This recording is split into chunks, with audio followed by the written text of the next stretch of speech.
La radio sans frontières.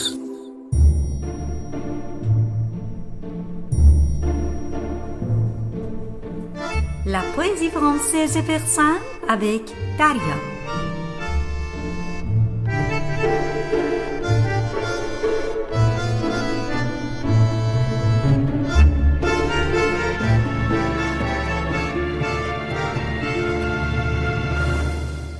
Chères auditrices, chers auditeurs, bonjour et bienvenue dans notre émission consacrée à la poésie vivante.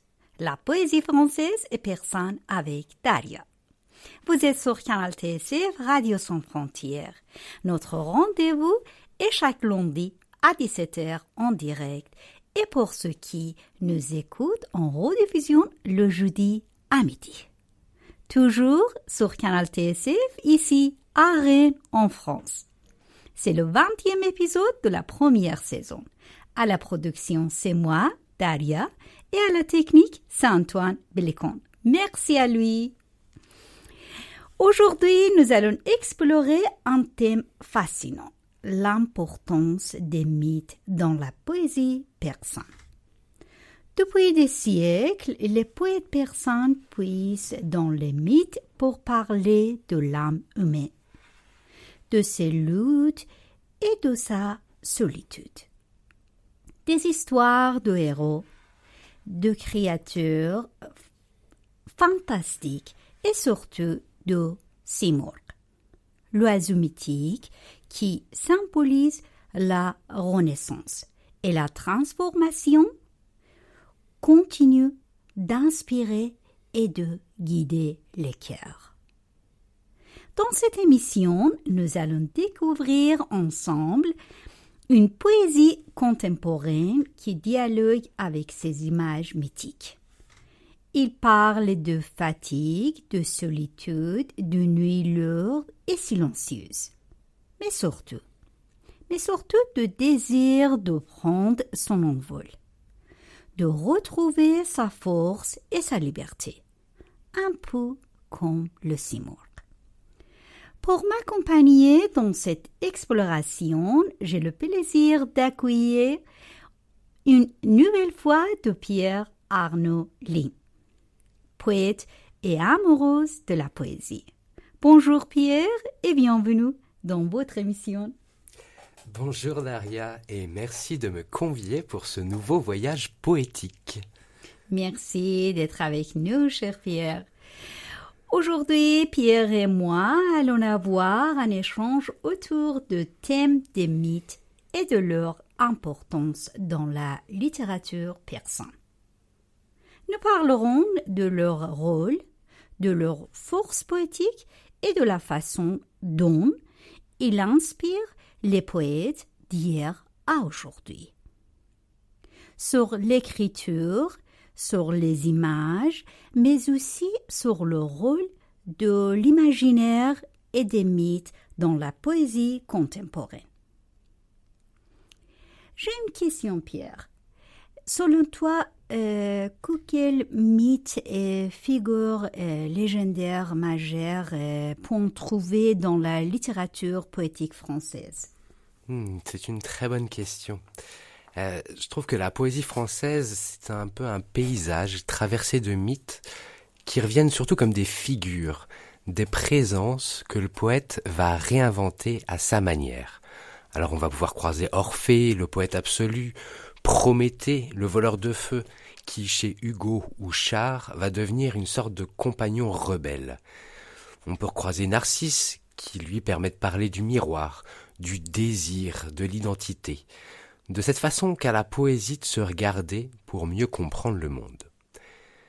Puis il y a le phénix, cette figure magnifique de renaissance. Le phénix, c'est l'idée que tout peut recommencer, que la poésie peut toujours renaître de ses cendres. Une image qui a traversé les siècles et que les poètes aiment réactiver. Bon, il y a un imaginaire très particulier que j'affectionne beaucoup. C'est un peu les figures arthuriennes, Merlin, Viviane, Lancelot, Morgane. C'est des personnages qui flottent pas dans l'abstrait, puisqu'ils sont ancrés dans un territoire, la Bretagne, ses forêts, ses brumes, ses sources. Et tout ça, ça forme un décor où les légendes semblent encore respirer. Donc la Bretagne, c'est un peu mon réservoir de merveilleux, un lieu où le réel se fissure pour laisser place à l'invisible. Au fond, en fait, ces mythes, ils sont pas là pour raconter des histoires anciennes. Ils servent surtout de figures et de symboles que les poètes utilisent pour dire le monde, la création, le désir, la perte et la renaissance. Ok. Et du coup, dans tes propres poèmes, est-ce que tu as déjà utilisé des figures mythologiques ou légendaires pour raconter une histoire, transmettre une émotion ou explorer un thème particulier? Oui, ça m'est arrivé. J'ai utilisé des figures mythologiques dans mes poèmes, mais pour parler du présent, de ce que je vois autour de moi. Par exemple, j'ai pu convoquer Aphrodite en travaillant sur Athènes. Je trouvais ça intéressant de faire entrer cette figure-là dans la ville d'aujourd'hui, de la laisser dialoguer avec les tensions, les désirs et les contradictions de la cité contemporaine. Et puis il y a toujours cette histoire de territoire, celui que j'aime décrire, c'est presque un pays intérieur. Et là, ce sont les figures de contes et légendes, les silhouettes qui habitent les chemins, les forêts, les rivières. C'est des présences discrètes, parfois à peine esquissées, mais qui donnent une sorte de profondeur au paysage, comme si le monde décrit avait plusieurs temps superposés. Donc oui, mythes et légendes sont dans mes poèmes, mais c'est toujours pour éclairer quelque chose d'aujourd'hui, de très concret. Ça me sert à ouvrir une brèche, à faire entendre une autre dimension du réel. Et en effet, qu'est-ce qui t'a attiré le plus dans ces poèmes et ces images mythiques? J'aime le décalage, par exemple entre une figure venue très loin et un paysage urbain très actuel. Puis il y a ce territoire vécu, celui qui me tient le plus à cœur. Le monde des contes et légendes, les chemins creux. Ces présences-là qui donnent une profondeur au paysage. Et c'est souvent à cet endroit-là que mes poèmes trouvent leur souffle. Aujourd'hui, je vais vous aussi partager un poème qui dialogue avec le mythe de Simurgh. Un oiseau légendaire persan. Il parle de solitude, de fatigue, mais surtout de renaissance et de liberté. Alors, restez avec nous pour ce voyage entre émotion, mythe et poésie.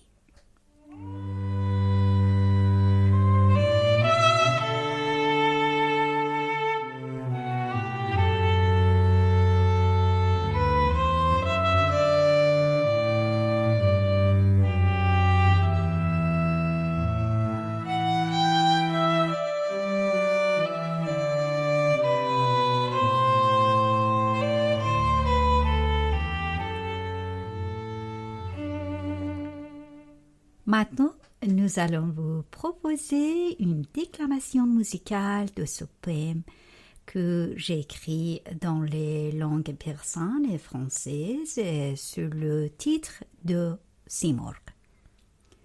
Nos voix seront accompagnées par une belle musique de Dominique Pin diffusée par le studio Résonance de Patrimoine.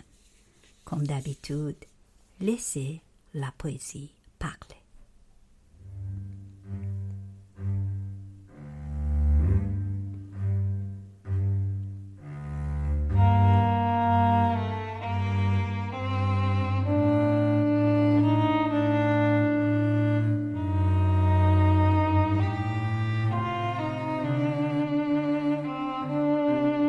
بذار ابرا بیان اشکا بریزن بذار اندوه این شبها بمیرن بذار تیک تیک ساعتها بکوبن بذار تقویم این روزا بمیرن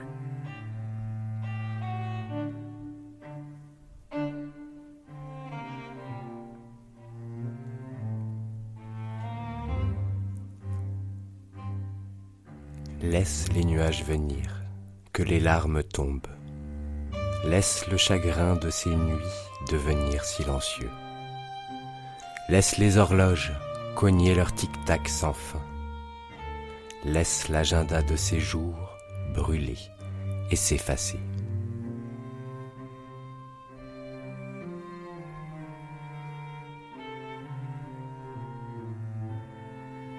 که من خسته ترین مرد زمینم، برای بیکسیم تنها ترینم. من آن محکوم در بند و غمینم، به قانون دلم بی سرزمینم.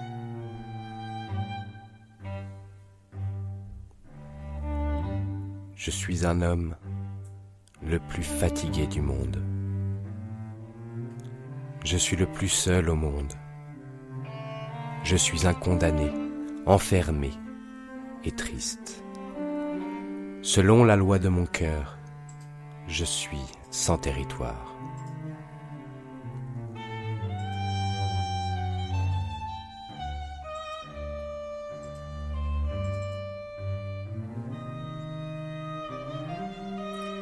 تو آینه با خودم تنها نشستم، تمام درهای دنیا رو بستم. پر پرواز ذهنم رو شکستم، غرور آینه رو یک جا شکستم.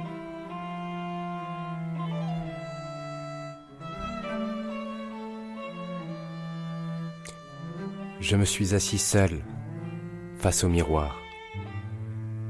J'ai brusqué toutes les portes du monde. J'ai brisé les ailes de mon esprit. J'ai cassé d'un coup toute ma fierté.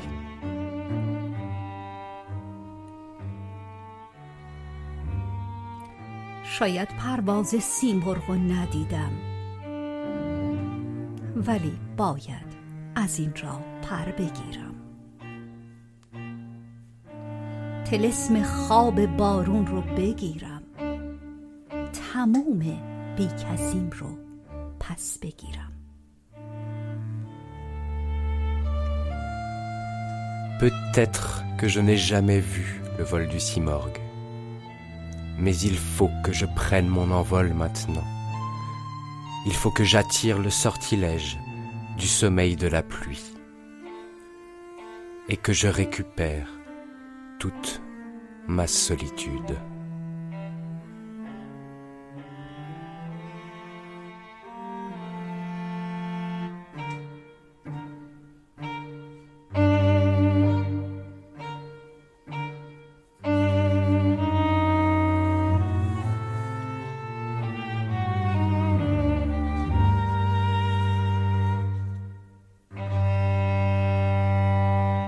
Ce poème, Simorgue, explore avec délicatesse la solitude, la fatigue et le désir profond de transformation personnelle.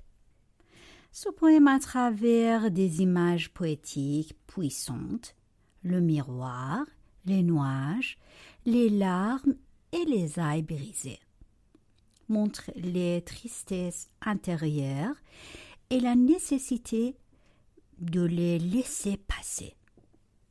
Le simorgue est un oiseau mythique de la culture persane. Il est symbole d'espoir et de liberté. Il nous rappelle que même après les moments les plus sombres, il est possible de renaître. Oui, ce poème illustre également l'universalité des mythes. Le simorgue est un symbole de la renaissance et de la transformation. Par ailleurs, dans la culture française, le coq est aussi un symbole. Il est peu à peu devenu un symbole de fierté et de courage. À partir de la Renaissance, puis surtout pendant la Révolution française, le coq commence à apparaître sur des monnaies et des drapeaux. Les symboles mythologiques donnent au poème une dimension immortelle. Ils sont capables de toucher chacun, quel que soit son langage ou sa culture. Entre solitude et aspiration, tristesse et espoir. Le lecteur peut ressentir la force de ces images. Ils ont la capacité de guider la réflexion artistique. En raison, Simorgh est un poème qui parle autant de fragilité que de résilience. À travers la fatigue, les nuits silencieuses et le poids du temps, il transmet un message d'espoir. Malgré la solitude et les difficultés, il est toujours possible de retrouver sa liberté. Toujours porté par le souffle inspirant de Simorgh.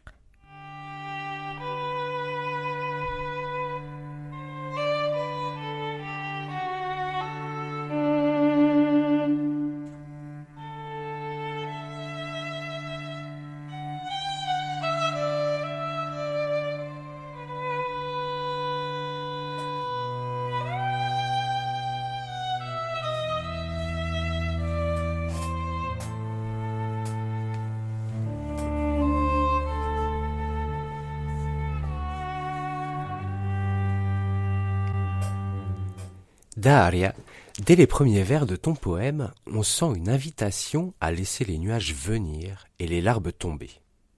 Pour moi, c'est une introduction très visuelle, presque mythique. Qu'est-ce que tu voulais exprimer par ici ? Oui, Pierre. Je voulais montrer cette idée de laisser passer la tristesse pour pouvoir renaître. C'est comme une étape nécessaire avant de s'élever. C'est comme un souffle de Simorgh.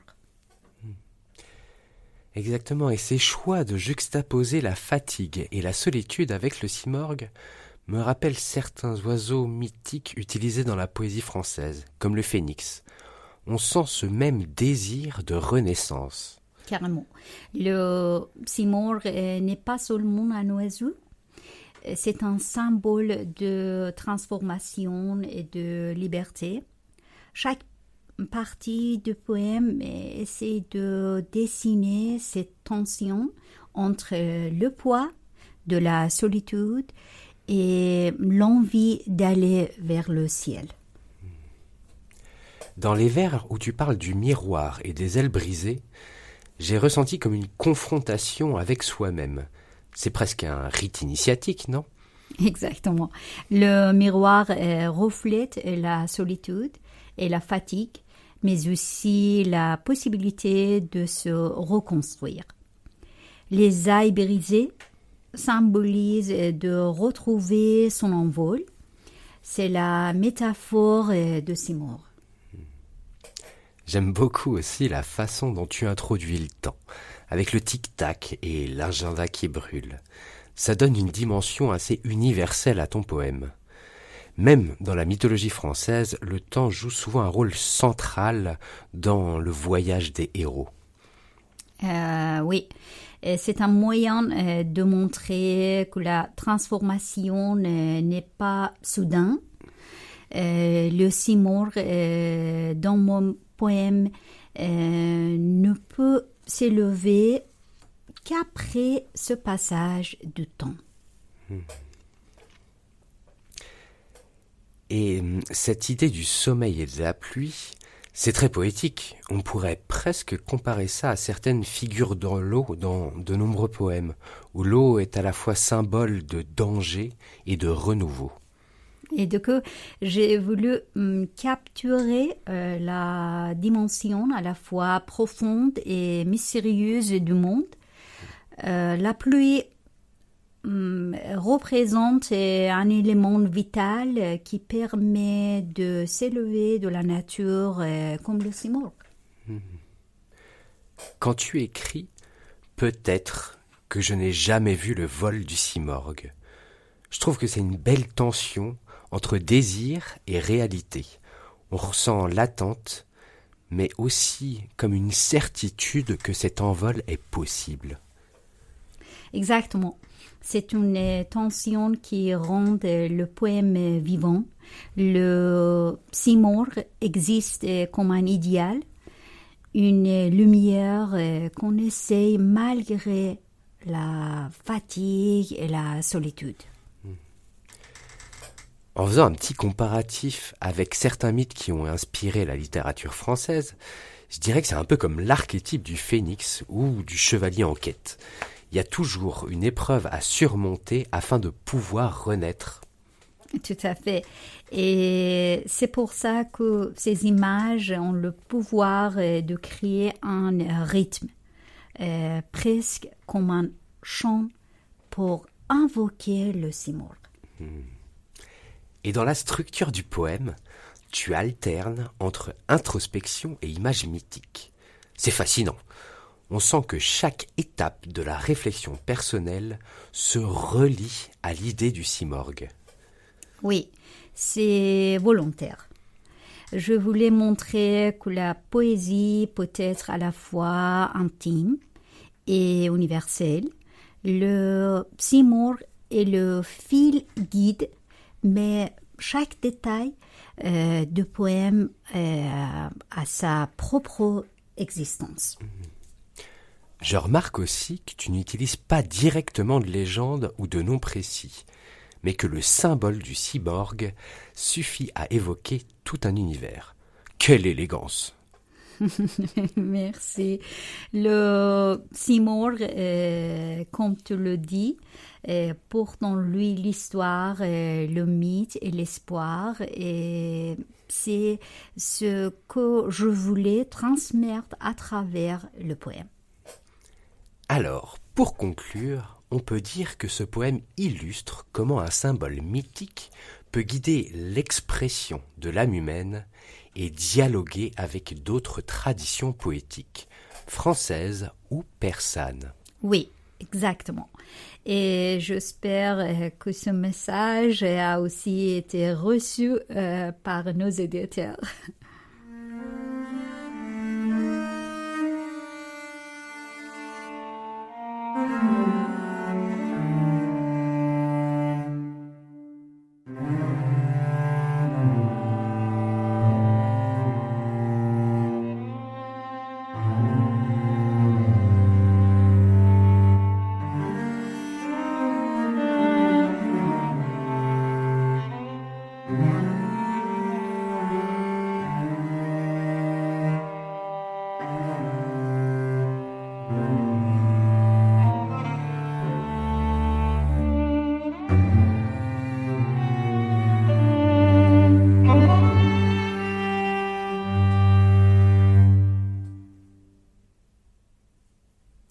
Les amoureux de la poésie, notre voyage poétique touche à sa fin pour aujourd'hui. Je tiens à remercier chaleureusement Pierre-Arnaud Lim pour sa présence, sa sensibilité et son regard sur ma poésie et surtout sur le thème d'émission d'aujourd'hui.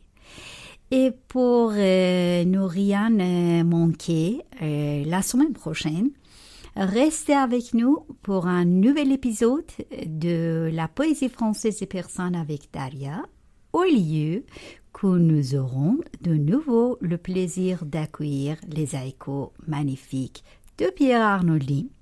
Une nouvelle occasion de plonger dans l'émotion, les images et la beauté de ces paysages poétiques. Merci Daria, j'ai été vraiment ravi de pouvoir échanger avec toi autour de ces poèmes que tu as écrits magnifiquement en 2 langues et j'ai hâte d'être à l'émission la semaine prochaine. Merci à toi d'avoir partagé ce moment avec nous et d'avoir enrichi notre échange autour de thèmes légendaires de simorghe. En effet, cet échange avec toi nous rappelle que les mythes, qu'ils soient orientaux ou occidentaux, continuent d'inspirer et de guider notre imagination. Il montre que même dans la solitude ou la fatigue, il est toujours possible de retrouver son envol, de renaître comme le simurgh. Alors, je vous souhaite de garder avec vous ce souffle poétique, ces images et ces symboles qui transforment les émotions en lumière. Merci à vous d'avoir écouté Radio Sans Frontières et d'avoir partagé ce voyage poétique avec moi sur Canal TSF Radio Sans Frontières. C'était le 20e épisode de la poésie française et persane avec Daria. On se retrouve lundi prochain à 17h. D'ici là, laissez le souffle de Simurgh vous accompagner. Un mot simple vous touche. Une image légère vous traverse doucement. Et si le monde devient trop bruyant, gardez avec vous ce souffle poétique qui transforme un instant ordinaire en poésie. Prenez soin de vous. À lundi. Au revoir.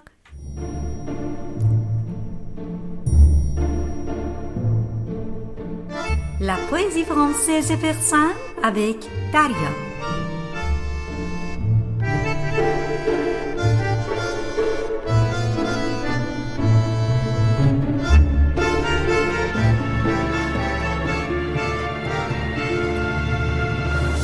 Canal TSF. Canal TSF. La radio sans frontières.